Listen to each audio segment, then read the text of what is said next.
네, 안녕하십니까. 글로벌 사업관리본부에서 일하고 있는 조희성 매니저라고 합니다. 네, 이번 발표 팀워크로 함께 만들어가는 해외 사업기획 관리 직무에 대해서 제가 설명을 드릴 예정인데요. 정말 많은 분들이 와주신 만큼 발표 잘 진행할 수 있도록 하겠습니다. 감사합니다.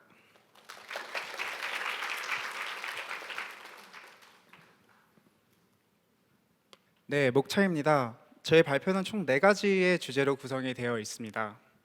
첫 번째로 저에 대해서 여러분께 간략하게 소개를 드리고 그리고 이어서 제가 해외 사업 기획 관리 직무 안에서 어떤 일을 하고 있는지 여러분께 좀 설명을 드리려고 합니다. 이어서 제가 그 직무를 수행하는 데 있어서 왜 팀워크에 그렇게 진심이게 되었는지, 그 진심인 이유에 대해서 좀 설명을 드리려고 하고요. 그리고 마지막으로 여러분, 미래의 팀 현대 분들에게 전하고 싶은 메시지를 마지막으로 발표 진행할 수 있도록 하겠습니다. 네, 저는 긍정적인 에너지로 변화를 만들어가는 조희성 매니저입니다. 네, 2022년 9월에 입사를 했고요. 현재 해외 사업 기획 관리 업무를 수행하고 있습니다. 직무에 대한 소개는 다음 장표에서 좀 하도록 하고요. 이번 장표에서는 저에 대해서 좀 소개를 해드리려고 합니다. 저를 소개하는 사진으로 어떤 걸 할까 이제 고민을 하다가 저의 성격을 가장 좀 잘 나타낼 수 있는 사진으로 하고 싶어서 한라산에서 이제 등산을 갔던 사진으로 좀 준비를 해봤습니다. 사진에서 보이시는 것처럼 저는 뭐 등산 그리고 캠핑 그리고 농구와 같은 그런 아웃도어 스포츠에 좀 관심이 많고 상당히 좋아하는 편입니다. 또한 웃어서 행복한 거다라는 말을 믿는 사람으로서 긍정적인 태도를 유지하려고 노력을 하고 있습니다. 행복은 멀리 있다라는 말이 있는데 가능하면 가까운 데서도 좀 행복을 찾고 싶어서 행복은 멀리 있지 않다라는 생각을 가지면서 이제 일을 하고 있습니다. 여러분들도 그 함께 시간을 보내는 사람이 너무 부정적인 태도를 가지고 있으면 좀 가치 있는 시간이 좀 부담되고 그리고 조금 불편하다고 느껴지지 않습니까? 회사도 마찬가지인 것 같습니다. 회사 내에서도 업무에 어려움은 당연히 모두가 있겠지만 그거에 대해서 부정적인 태도로만 일관을 하게 된다면 같이 업무를 진행하기가 되게 어려운 상황이 만들어질 수 있다고 생각을 합니다. 그래서 긍정적인 태도를 유지하면서 업무를 대하려고 하고 있고 이거 어렵겠는데요 라는 말보다는 어떻게 하면 이거를 해결할 수 있을까요? 라는 시각을 가지고 긍정적인 태도로 좀 업무에 임하려고 노력을 하고 있습니다. 네, 이번 장표에서는 저의 직무인 해외 사업 기획 관리에 대한 전반적인 설명을 좀 드릴 수 있도록 하겠습니다. 여러분, 해외 사업 기획 관리가 어떤 업무를 하는지 좀 짐작이 가시나요? 제가 사실 입사한 지 2주년 정도가 이제 되었는데요. 저도 이제 취준생 때의 어떤 그런 입장을 생각을 해보면은 해외 사업 기획 관리 업무가 어떤 일을 하는 건지 사실 감이 잘 안 잡힐 때가 있었던 것 같습니다. 분명 이제 뭐 직무 기술서나 그리고 유튜브 통해서 많은 이제 그런 업무 관련된 지식들을 얻을 수도 있지만 그런 거를 봐도 뭔가 이게 현업에 쓰는 단어여서 그런지 이게 뭔가 잘 와닿지 않고 이해가 가지 않았던 적이 분명히 있었던 것 같아요. 그래서 그러할 때를 생각을 하면서 되도록해 보면서 최대한 쉽고 그리고 직관적으로 여러분들께 저희가 어떤 업무를 진행을 하고 있는지 설명드릴 수 있는 시간을 가져보겠습니다. 여러분께서 차량을 구매한다고 하면은 그 차량이 어떤 프로세스로 여러분들께 도착하게 되는지 혹시 알고 계신가요? 고객이 이제 자기가 필요한 차량, 그 옵션을 넣어서 오더를 이제 생성을 하게 되면 그 오더에 맞게끔, 그 주문에 맞게끔 공장에서 그 차량을 생산을 하고 그 생산된 차량이 shipping이 되어서 고객에게 전달되게 됩니다. 자, 그러면 그 차량을 생산하는 데 있어서 어느 누군가는 그 차량이 생산되기 전에 생산되는 물량에 대해서 계획하고 그 물량이 어디로 생산되는지 어느 지역으로 이제 그 배정이 되는지 그 물량을 결정하는 사람의 업무가 분명히 있을 수밖에 없는데요. 그 업무를 저희 글로벌 해외 사업 기획 관리 직무에서 제가 담당하고 있다고 생각을 해주시면 될 것 같아요. 뿐만 아니라 또한 현대자동차의 총 판매 비중에 해외 비중이 거의 80% 이상을 차지하고 있기 때문에 해외에 이제 있는 글로벌 사업 판매 생산 실적을 분석하고 그리고 다양한 대리점들, 법인 그리고 딜러들과 소통하고 그 주요 현안들을 파악하는 것이 또 해외 사업 기획 관리의 중요한 업무라고 볼 수 있겠습니다. 뿐만 아니라 저희는 본사 조직으로서 해외 법인과 정기 회의체를 운영하고 있고요. 회의체를 운영하면서 경영층의 지시사항들이 제대로 이행될 수 있도록 현황을 관리하고 본사 차원에서 해외 사업 진행에 필요한 부분들을 서포트하는 역할, 지원하는 역할을 해주는 부서이다라고 생각을 해주시면 좋을 것 같습니다. 해외 사업 기획 관리 업무는 제가 방금 말씀드린 것처럼 상당히 넓은 업무의 스펙트럼을 가지고 있어요. 예. 그래서 다음 슬라이드에서는 제가 실제로 제가 담당을 하고 있는 업무, 즉 생산에 대한 사업 계획과 그리고 운영에 더 포커스를 맞춰서 설명을 드리려고 합니다.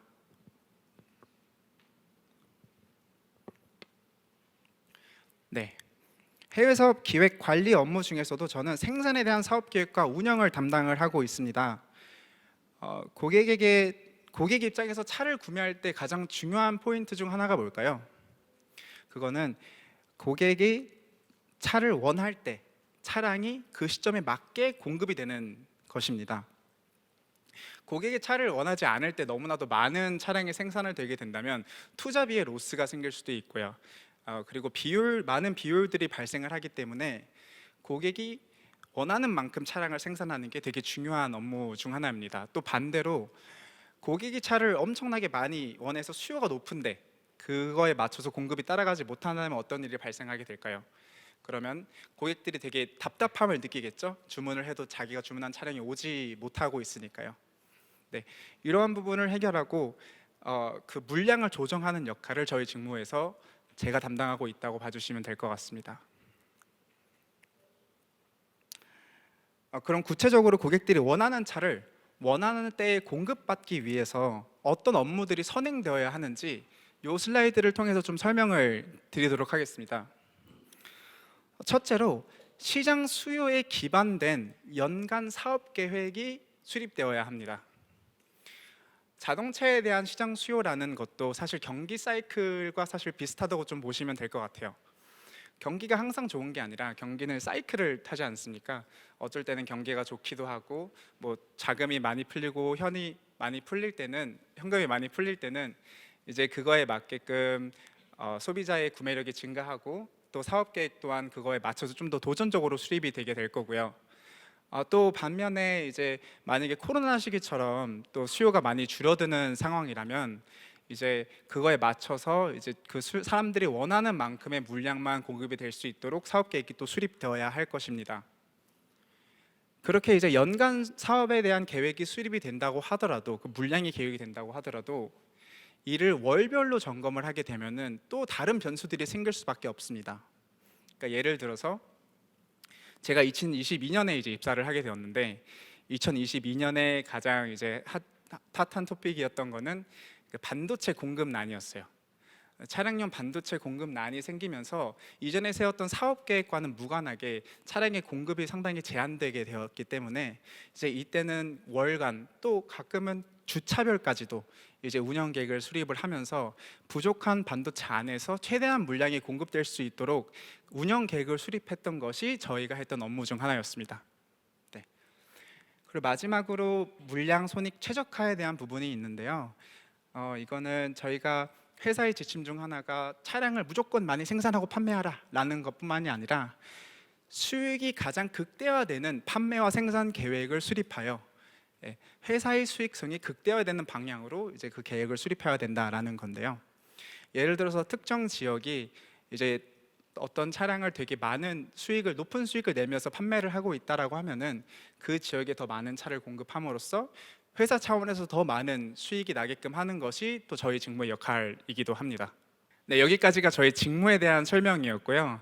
이제 이어서는 제가 팀워크의 진심인 이유에 대해서 좀 더 설명드릴 수 있도록 하겠습니다. 네, 제가 팀워크의 진심인 이유는 사실 세 가지 측면에서 좀 설명을 드릴 수 있을 것 같아요. 첫 번째는 자동차 산업의 측면입니다. 그리고 두 번째는 해외 사업을 기획하고 관리하는 데 있어서 그 직무적인 특성에서도 팀워크가 되게 중요하다라는 말씀을 드리고 싶고요. 그리고 마지막으로는 제가 팀 내에서 팀 차원에서 팀워크가 왜 중요한지, 이 팀 차원에 대한 얘기를 이 세 가지 측면으로 이제 설명을 드리도록 하겠습니다. 여러분, 자동차 산업의 복잡성에 대해서 먼저 말씀을 드릴 건데요. 자동차 한 대가 몇 개의 부품으로 이루어져 있는지 혹시 알고 계신가요? 789개.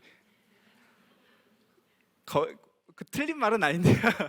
이게 이제 엔진에 대한 건 그게 맞는데 자동차 한 대를 만들기 위해서 생산되어야 되는 부품의 개수는 2.5만 개에서 3만 개 정도가 된다고 합니다.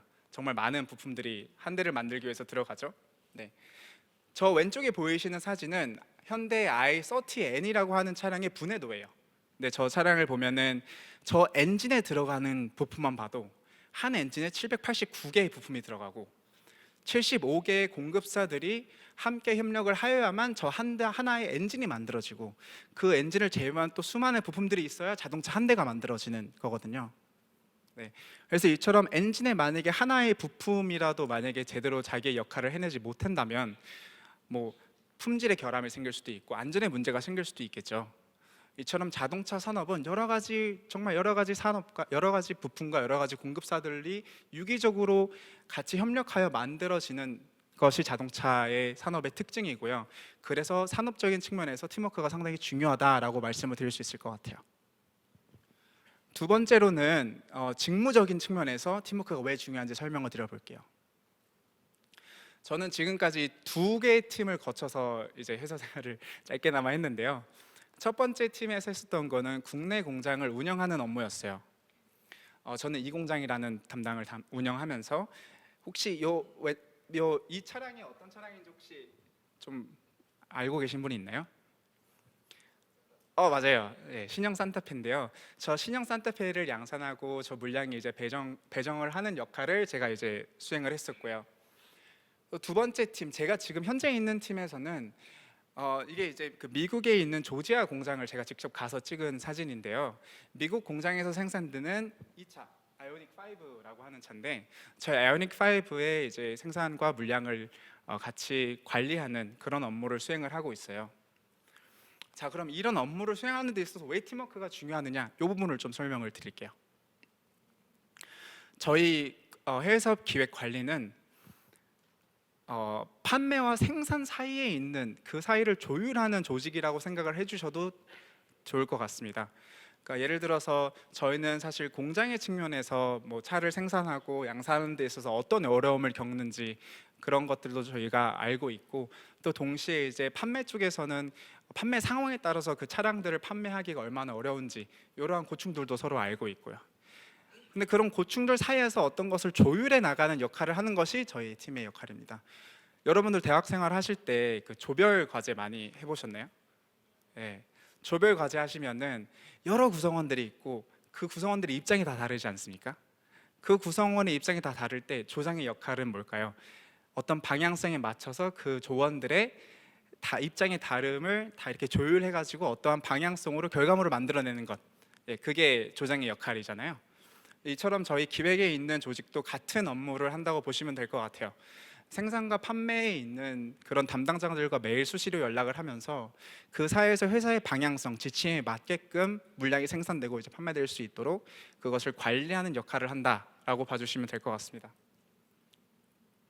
그래서 그런 직무의 차원에서도 상당히 이 팀워크라는 게 중요한데, 조금 더 나아가서 팀 내에서 팀워크는 왜 또 그럼 그렇게 중요할까?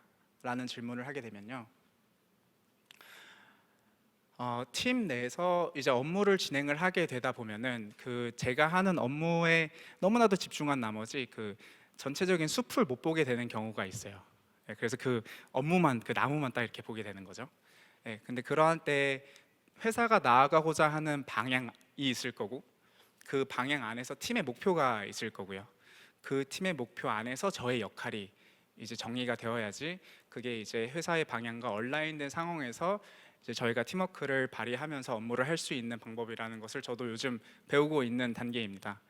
그래서 저희 팀에는 당연히 이런 그 얼라인 되는 거에 대해서 중요성을 말씀을 해주시는 많은 선배들이 있어서 저한테 이런 것들을 알려주셨고, 저도 미래의 팀 현대분들께 같이 이름을 공유하고 싶어서 좀 같이 말씀을 드렸습니다. 그래서 요 세 가지 측면에서 저는 팀워크의 진심이고요. 그 다음 슬라이드에서는 제가 여러분들께 좀 드리고 싶은 메시지, Come Grow With Us라는 제목으로 제가 여러분들께 좀 드리고 싶은 말을 하려고 합니다. 저희 현대자동차는 정말 많은 활동들을 통해서 구성원들이 발전을 할 수 있게끔 도와주는 회사라는 생각을 합니다. 그래서 저희 첫 번째 사진을 보면은 저희 신입사원 OJT를 갔을 때 찍었던 사진인데요. 저희 기수는 이제 마북에서 일주일 동안 교육을 받으면서 저기서 이제 되게 동기들과 친해질 수 있는 많은 활동도 하고, 그리고 좀 더 좋았던 거는 그렇게 6개월 후에, 그러니까 현업에 다 배치가 되고 나서 6개월 후에 또 다시 그 모임을 저 OJT 같은 그런 교육을 하게 해줘요. 그러면 6개월 동안의 업무를 한 이후에 또 동기들을 만나서 자기가 했던 현업에 대해서도 같이 얘기를 해보고, 그리고 그 좀 어떻게 지금까지 살았는지 근황을 좀 얘기할 수 있는 그런 교육도 좀 마련이 되어 있습니다. 두 번째 활동에 대해서 좀 말씀을 드리고 싶은데, 요거는 제가 이제 이번 연도에 CS를 갔던 이제 활동인데요. 현대자동차는 구성원들의 그 시야를 더 많이 확장시킬 수 있도록 많은 전시회와 많은 활동들을 지원을 하고 있어요. 그리고 그중 하나가 많은 그 전시회에 갈 수 있도록 하는 건데, 저 CS라는 것이 가전 전시회라는 건데, 저 미국에서 진행했던 저기를 이제 제가 회사에 지원을 받아서 가게 되었었습니다. 그래서 저기를 가면은 저희 회사뿐만이 아니라 다양한 뭐 아마존이라든지 구글이라든지 다양한 IT 기업들이 이제 어떤 방향성으로 이제 산업을 만들어 나가고 있고 그 트렌드가 어떻게 되고 있는지를 좀 직접 좀 볼 수 있어서 되게 좋은 개인적인 기회였고요.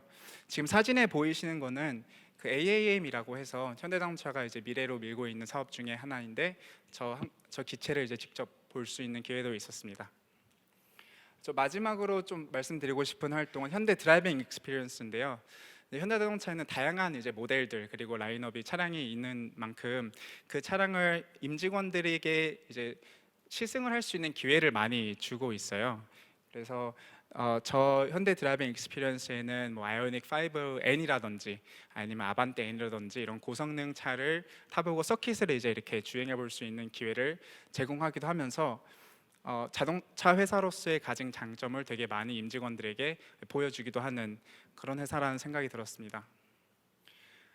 네, 제가 아까 말씀드린 게 이제 전 팀워크에 되게 진심이다라는 말씀을 드렸었는데요. 저희 회사는 구성원들의 발전에 진심인 것 같다라는 생각을 하고 있어요. 그래서 여러분들도 나중에 이제 기회가 되신다면 같이 이런 활동들을 통해서 같이 성장할 수 있는 그런 기회들이 있었으면 좋겠습니다. 네, 감사합니다.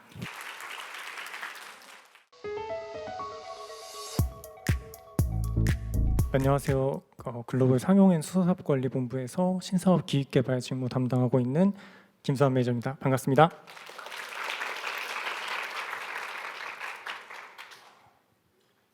이게 제가 생각해봤던 것보다 사람들이 되게 많이 오셔가지고 지금 사실 긴장이 되게 많이 되고 있는데요. 일단 좀 심호흡 좀 하고 저희 오늘 소개드릴 직무 신사업 개발 새로운 일을 만들어보자 발표 시작하도록 하겠습니다. 네, 오늘 발표는 크게 간단한 이제 제 소개부터 시작을 해서 그다음에 제가 하고 있는 직무에 대한 왜 이런 직무를 하고 있는지 배경 소개 좀 드리고 그다음에 실제 이런 업무들이 어떻게 진행되고 있는지 제가 이런 업무를 어떻게 경험했고 프로젝트의 뭔가 약간 디테일들 좀 말씀드리고 그다음에 이제 저희와 함께하면 어떻게 하면 좋을지 이렇게 발표 순서 진행하도록 하겠습니다. 네, 일단 오늘 그 발표 처음 요청 받았을 때 그 취업 준비생 분들 대상으로 한다고 해가지고 고민 좀 하다가 제가 이거 그 저희 회사 면접 보러 온 날 찍었던 사진이었거든요. 이게 벌써 이게 6년 7년 전인데 사실 이 발표 맨 처음 제안 받았을 때 들었던 생각이 제가 지금 벌써 6년 7년 정도 업무를 했지만 그 회사에서 많은 선배님들, 팀장님들, 시장님들 혹은 이제 전체 그냥 사회인 대상 직장인 관점을 봤을 때 아직 굉장히 주니어고 아직도 한참 남았다라고 생각이 들거든요. 근데 오늘 그래도 이렇게 여러분들 앞에서 어느 정도의 선배로서 이런 그 발표를 맡게 돼서 약간의 부끄러움도 있고 하지만 한편으로는 제가 매일매일 조금씩 그 더 나은 직무 역량 혹은 전문성 이런 것들 기르기 위해서 나아가고 있고, 여러분들과 마찬가지로 여러분들도 아마 오늘 이렇게 직무 설명회 들으러 매일매일 노력해 주시고 혹은 다른 데서 다른 프로젝트들 하시면서 힘든 일들이 있을 텐데, 조금씩 나아지려고 하다 보면은 언젠가 좀 목표하는 곳에 갈 수 있다라는 뭔가 그런 같은 방향성을 보고 있고, 이런 눈높이 좀 맞춰보는 걸로 시작을 해보고 싶었습니다. 간단히 제가 지금까지 했던 직무 소개 먼저 드리면요, 제가 18년에 7월에 처음 팀 배치 받았는데 그때 맡았던 업무가 트럭앤버스 상품 전략 업무였습니다. 상품 전략 업무를 진짜 그냥 편하게 풀어서 말하면은 저희의 상품 트럭과 버스를 어떤 시점에 어떤 컨셉으로 만들어야 합니다라고 제안을 하는 업무예요. 그래서 이게 뭐 예를 들어서 뭐 26년에는 A라는 차가 상품성 계산을 해야 되고요. 뭐 28년에는 B라는 차가 신모델이 나와야 되고요. 뭐 30년경에는 저희가 미래에 대비한 새로운 플랫폼을 만들어야 됩니다. 이런 것들을 말하는 거고, 당연히 이게 그냥 아무것도 없는 상태에서 이렇게 해야 됩니다라고 나오는 게 아니라 그걸 위한 다양한 이제 백그라운드들을 수립하기 위한 업무들도 수행을 했습니다. 예를 들면은 저희 전체 산업에 영향을 줄 수 있는 큰 틀의 규제 이런 것들에 대한 분석을 했고요. 뭐 예를 들면 배기법규라던가 아니면 탄소감축법규, 뭐 사이버보안법규 뭐 이런 것들이 있었었고, 그 다음에 저희 상용차가 많이 파는 시장이 주로 개도국 종인데 그 개도국 관련해서 각 시장의 세그먼트별로 어떻게 변화하고 있으니 저희의 미래에 필요한 상품 라인업은 어떻게 될 겁니다. 혹은 그 각 세그먼트별로 필요한 상품성은 어떤 게 있으니까 이 시점에 반영해서 개발을 해봅시다. 이렇게 제안도 해봤었고요. 그 다음에 뒤쪽에 있는 그 먼 미래에 있는 차들 대상으로 해서 신상품이 나와야 되는데 그 신상품은 어떤 플랫폼을 기반으로 해야 되고 그 플랫폼에는 어떤 기능들이 주요하게 담겨야 되고, 이런 신상품 컨셉 혹은 신기술 전략 이런 것들도 수립을 했었습니다. 물론 이 4년 동안 제가 이 모든 프로젝트를 주도적으로 막 다 리딩하면서 했던 건 아니고요. 저도 그때 당시 신입사원이고 주니어였다 보니까 이제 저 위에 선배들, 뭐 그룹장님, 팀장님들과 함께 하면서 어떻게 보면 저희 상용차 혹은 상용차 시장에 대해서 빡세게 좀 트레이닝했던 기간이다 이렇게 생각을 하고 있습니다. 그 이후에 제가 팀에서 그 TFT 합류하라는 제안을 받았습니다. 그래서 이 TFT가 사실 지금 이제 저희 팀에 속하는 업무를 쭉 하게 된 계기였는데요.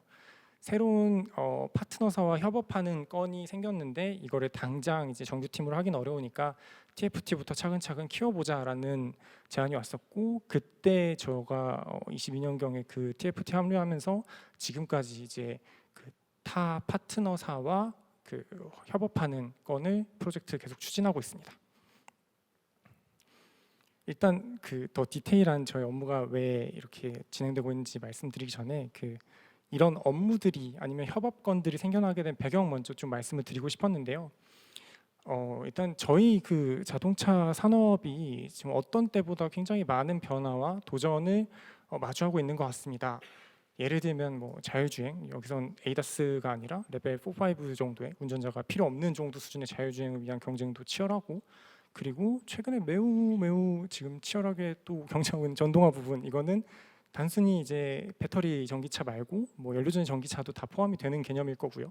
SDX 등등 신기술들 많이 등장하고 있고, 이에 맞춰서 사실 경쟁도 많이 심화가 되고 있어요. 이게 저희가 일반적인 OEM들만 기존의 경쟁자로 삼았었는데 그게 아니라 신규로 다른 업체들도 다른 산업 분야에서 막 치고 올라오고 있는 상황이죠. 이렇게 경쟁이 심화돼서 저희도 더 많이 투자를 해야 되는 상황인데, 기존 차들에 대한 그 투자도 늘릴 수밖에 없는 다른 규제들도 계속 강화가 되고 있습니다.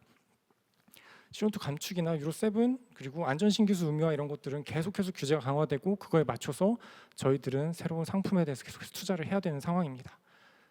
이렇게 많은 변화와 이런 뭔가 도전들에 효과적으로 대응하기 위해서 다양한 OEM들이 많은 고민들이 있을 텐데, 이런 리소스를 효율적으로 배분하기 위해서 최근에 이제 협업 사례들이 많이 증가를 했습니다. 협업 사례는 뭐 하나하나 막 이렇게 찝어서 말씀드리기는 그런데, 어쨌든 플랫폼 단위 협업이나 핵심 부품이나 구매나 이런 것들을 정말 여러 분야에서 다각도로 어떻게 협업할지에 대한 건들이 발생하고 있고, 저희 현대차가 지금까지 독자 개발과 내재화에 집중해서 왔던 업체마저도 이런 협업건들을 다각도에서 보이지 않는 곳에서 많이 검토를 하고 있습니다.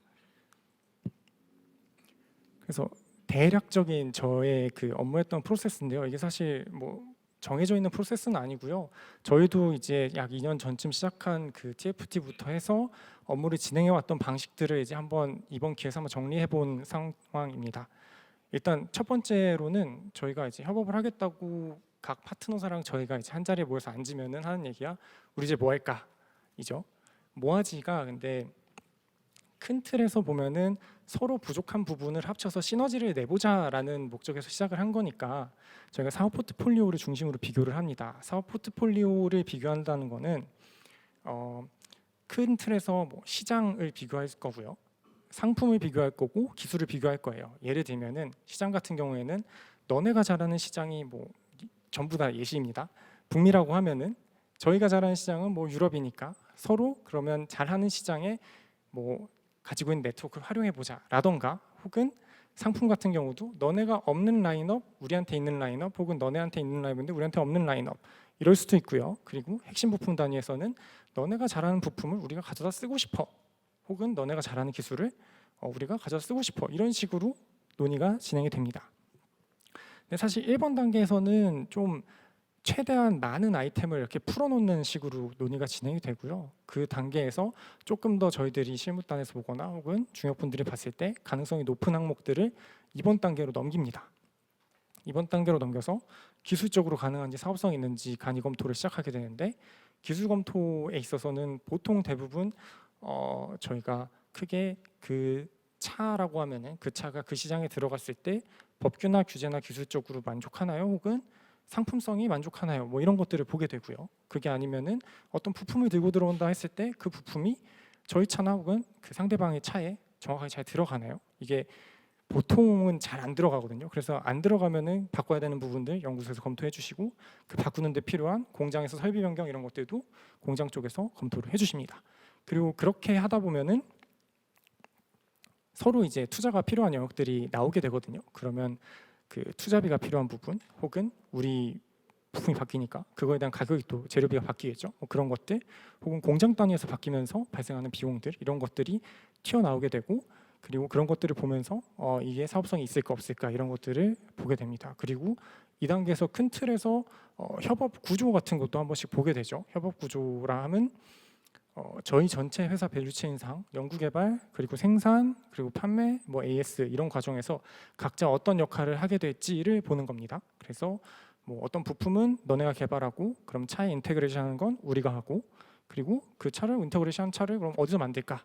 만드는 거는 뭐 현지 공장에서 할까? 아니면 뭐 우리 공장에서 할까? 뭐 이런 것들 이런 것들이 어느 정도 좀 더 디벨롭이 되고 나면은 더 이제 가능성 높은 항목들이 이제 3번으로 넘어갑니다. 이제 양사가 아무래도 같은 그 완성차 업체다 보니까 이 비밀에 대한 그 장벽이 생각보다 높아요. 이게 왜냐하면 까딱 잘못했다간 경쟁법이나 담합 이런 걸로 걸릴 수가 있거든요. 그래서 그런 것들을 막기 위한 어떤 법무적인 절차들을 가져간 다음에 이제 민감한 데이터들을 교환하게 됩니다. 이제 더 디테일하게 보는 거죠.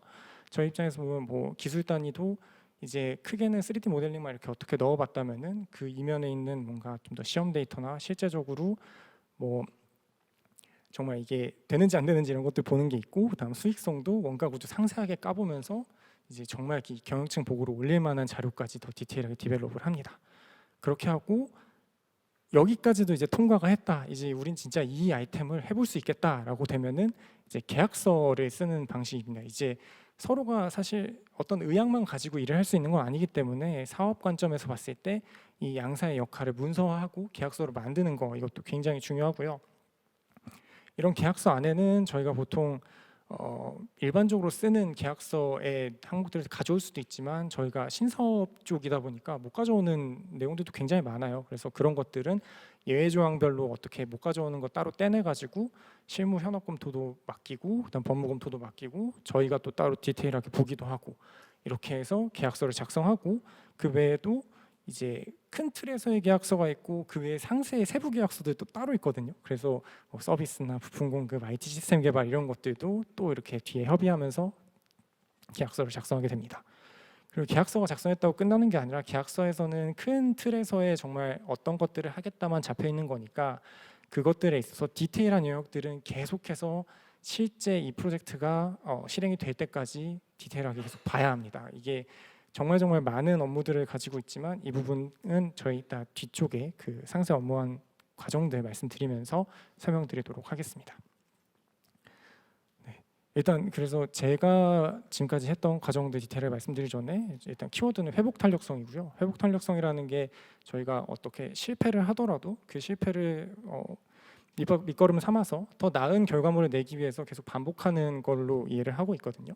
그래서 첫 번째 프로젝트는 제가 실패 좀 중간에 중단됐던 프로젝트고, 두 번째 프로젝트는 그래도 지금 이제 런칭 직전까지 와가지고 조금 더 나아간 프로젝트 말씀드리겠습니다. 첫 번째 프로젝트는 저희가 맨 처음에 시작한 건 타사의 파트너사의 부품을 사오는 쪽이었고요. 타사의 부품을 사오기 위해서 기술 비교 단계에서는 그 부품이 저희 차에 들어갈 수 있는지, 그리고 그냥 단순히 한 차종이 아니라 여러 차종이었어요. 여러 차종에 그 사용차 베리언트가 되게 많아서 그 많은 베리언트들을 다 커버할 수 있는 그런 기술 솔루션 찾기 위해서 기술 비교 검토가 정말 오래 진행이 됐었고요. 그 기술 비교에 따라서 저희들은 저희 쪽에서 필요한 그 투자비나 그리고 변경되는 재료비, 그리고 공장단에서 바뀌어야 되는 설비 투자비, 이런 것들을 받고, 그리고 이 기술과 원가 비교가 되는 와중에서 협업 구도가 사실 계속해서 바뀌어요. 왜냐면은 원가 단위에서 어떤 사업성 검토 나왔을 때 한 번에 이제 OK가 나는 경우가 많이 없기 때문에 그 시나리오 A, B, C, D, E까지 세워놓고 A 안 됐어? 그럼 B로 넘겨보자. 아니면 B에서 허들 발생한 거 고쳐서 뭐 B 다시로 바꿔보자. 이런 식으로 계속 바꿔보면서 협업 구도를 만들어 보고요. 거기서 어느 정도 OK가 났다 싶어서 이제 기술 상세 검증하고 그 다음에 추가 디테일한 손익 검토 쪽으로 넘어갔습니다. 기술 상세 검증 때는 이 기술이 사실 실제 양산까지 대략 한 4년, 5년 전 단계에서 저희가 논의하고 있던 단계여서 실물은 없었고 각자 이제 기술 컨셉만 가지고 있는 상황이어가지고요. 그래서 그 기술 컨셉을 가지고 저희 엔지니어와 이제 상대방 엔지니어가 모여서 각자 어프로치가 달랐으니 그거를 검증해 보자 하고 달려들었죠. 그래서 저희 입장에서는 채택하지 않았던 기술 컨셉을 너네 왜 했냐, 뭐 이런 걸 물어보기도 하고, 그쪽 입장에서는 이게 한국 시장 기준으로 뭐 주행 프로파일 설정된 거 아니냐, 뭐 다른 시장 기준으로도 만족을 하는 거냐, 막 이런 식으로 디테일하게 들어갔고, 그 다음에 저희 공장 담당하시는 분들이 상대방 공장 가가지고 실제 설비랑 돌아가는 거, 그 다음에 뭐 레이아웃 이런 것도 다 점검했었고요. 그 다음에 이런 디테일한 것들 바탕으로 저희 이제 그 재경 쪽에서도 손익 검토를 더 디테일하게 돌려봤는데, 이거는 협업 구도가 수립된 다음에 이제 시나리오 A가 확정이 되면은 그걸 기반으로 저희한테 진짜 디테일하게 바뀌는 것들, 기회 비용인 것들은 사실 앞단에서 많이 못 건드린 경우가 많은데, 시나리오 확정된 다음에 더 완벽한 시나리오로 이제 종합 손익 검토 들어갔고, 그거 기준으로 이제 저쪽에 받아야 되는 공급과 뭐 이런 것들 산출해냈고요. 그것까지 다 마친 다음에 사실 마지막에 이제 사업성 검토랑 협상 단계까지 넘어갔는데, 이 단계에서 전반적으로 이제 시너지가 만족할 수준까지는 안 나와가지고 일단 이 프로젝트는 이 단계에서 종료를 시켰습니다.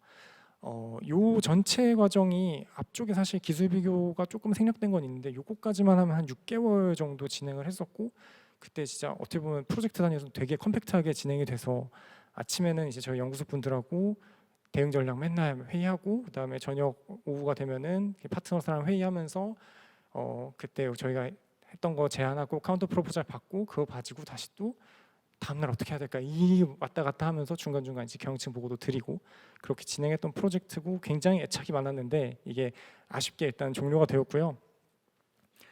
두 번째 프로젝트는 제가 이때 팀장님한테 우스갯소리로 이번 프로젝트는 망치고 오면 안 된다라는 얘기를 들으면서 합류를 했었는데, 이미 다행히 앞쪽에 있는 기술이나 수익성 검토 이런 것들은 좀 끝났는데 이제 디테일한 것들을 나아가기 위해서 아직 사내 R&R이 확정되지 않은 상태에서 실무를 좀 뛰라고 투입을 받았고요. 그때 맡았던 업무가 상품 운영이랑 그다음에 수출 관련 업무였습니다. 이거는 사실 제가 앞단에서 뭐 상품 전략 업무만 계속 하다가 왔으니까 전혀 해보지 않았던 업무였는데, 이때는 그 이번 주에 태스크 생기면은 한 2, 3일 정도 빠르게 이제 유관 부분한테 연락해가지고 어떻게 하는지, 어떻게 이 업무 수행할 수 있는지 교육받고 그 다음에 빨리 수행해서 넘기고 그 다음 주에 또 비슷한 일 넘기고 이런 식으로 배워가면서 업무를 진행했었고요. 큰 틀에서 했던 건 상품 운영 단계에서는 뭐 사용업의 옵션 검토, 그다음에 판매 가이드 작성해주고 개발비 청구하고 받고, 그다음에 인증 관련한 업무들 몇 개 좀 처리한 것도 있고, 그다음에 신사업이다 보니까 전산이 서포트 안 돼가지고 그거 요청사항 정리해가지고 뭐 전산 지원, 전산 신규 개발한 것도 요청해서 지금 거의 다 됐고, 그다음에 거기서 나온 뭐 CO2 크레딧 어떻게 할까 법규 분석하고, 그다음에 뭐 실제 구체화했을 때 구조를 어떻게 하면 좋은가 뭐 이런 것들, 그리고 용도차도 이게 샘플차 같은 개념인데 샘플차 보내기 위해서 처음 거래를 타야 되니까 거래 코드 따고 뭐 계좌 만들고 돈 받고, 그다음에 아직 미완성된 부분들은 어떻게 연구소 도움 받아가지고 리워크나 뭐 일정 조율 잡고 뭐 선적하고 뭐 이런 것들을 했었고요. 그거 하다 보니 이제 어느 정도 계약서를 볼 수 있는 단계까지 넘어가서, 계약서는 앞단에서 말한 것처럼 저희 쪽에서 없는 것들 뽑아가지고 유관 부분 검토 맡기고, 검토 맡은 다음에 법무 검토도 한번 맡긴 다음에 거기에다 이제 프로포절 하면은 당연히 저희 쪽에 유리한 조항들은 그쪽에서 안 받기 때문에 카운터 프로포절 날아오고, 그럼 카운터 프로포절 가지고 다시 또 막 열심히 검토하고. 그래서 이때가 사실 제일 힘들었는데 이때 진짜 문구 하나 조항 하나 가지고 막 일주일씩 싸우기도 하고 뭐 그랬었습니다. 그렇지만 어쨌든 그 험난한 과정들을 겪어내고 저희가 계약서 서명까지 해서 이제 실제 차량 런칭을 앞두고 있고요. 정말 많은 이 과정들이 있었는데 이 과정들에서 도움을 준 그 다른 실무분들 일단 이 자리를 정말 감사하다고 말씀드리고 싶고요. 네. 저희 근데 이 업무 할 때 근데 너무 장황하게 설명을 드렸는데, 여러분들이 신입사원으로 왔을 때 이 모든 업무를 다 하냐, 그건 당연히 아니고요. 조금만 더 여러분의 눈높이에 맞춰 설명을 드리자면은, 여러분들이 저희 회사의 그 전반적인 밸류체인이나 그리고 어떤 사업을 하고 있는지 어느 정도는 알고 오시면 당연히 좋을 것 같고요. 왜냐하면 저희가 신사업 기획 개발을 한다는 거는 저희가 모든 업무를 다 뛰는 게 아니라 어느 부분은 저희 회사의 유관 부분과 협의를 하고 조율하고, 그리고 파트너사와 협의하고 조율하고 하는 일들이 많기 때문에 전체 어떤 큰 그림 정도는 잡고 가주시면 좋습니다. 그리고 이런 것들을 하기 위해서 굉장히 커뮤니케이션이 많이 필요하고, 그리고 어떤 측면에서는 효율적인 선택지들을 계속해서 저희가 고민을 해 나가야 되는 거거든요. 그래서 이런 것들은 논리적 사고와 전략적 사고를 좀 보여주시면 좋습니다. 그리고 이게 다 같이 팀으로 움직이고, 그리고 혼자서 할 수 있는 업무들이 아니기 때문에 소소한 도전, 여러분들이 함께 했던 도전도 좋고 혼자 했던 도전도 좋고, 아니면 협업 프로젝트 진행한 거 있으면 그런 것들 많이 어필해 주시면, 이런 것들이 좀 기본으로 깔고 가주시면 좋을 것 같습니다. 네, 시간이 많지 않았는데 일단 저희 업무가 사실 신사업 기획 개발이다 보니까 매일매일 새로운 이슈들이 항상 터져 나옵니다. 정말 생각지도 못한 데서 많은 디테일들이 정말 숨어 있어서 그런 것들 하나하나씩 처리하다 보면은 시간이 너무너무 빠르게 흘러가고 매일매일 불안하고, 저희 가끔 주말에 막 심장이 벌렁벌렁 거려가지고 잠도 잘 못 자고 이러는데, 그래도 나름 좀 재미가 있어요. 재미가 있고, 그 재미가 있는 가장 큰 이유는 저희 팀원분들 너무너무 좋고, 그리고 제가 이 팀에 있으면서 정말 많은 것들을, 다양한 분야의 것들을 어떤 직간접적으로 다 배우고 있어서 제가 계속 나아가고 있다는 느낌 받고 있어서, 그래서 굉장히 좋습니다. 그래서 여러분들도 이런 업무에 관심이 있고 하다면은 한번 지원해 보셔서 저희와 같이 일할 수 있는 기회 가져보면 좋을 것 같습니다. 이상 발표 마치겠습니다. 감사합니다.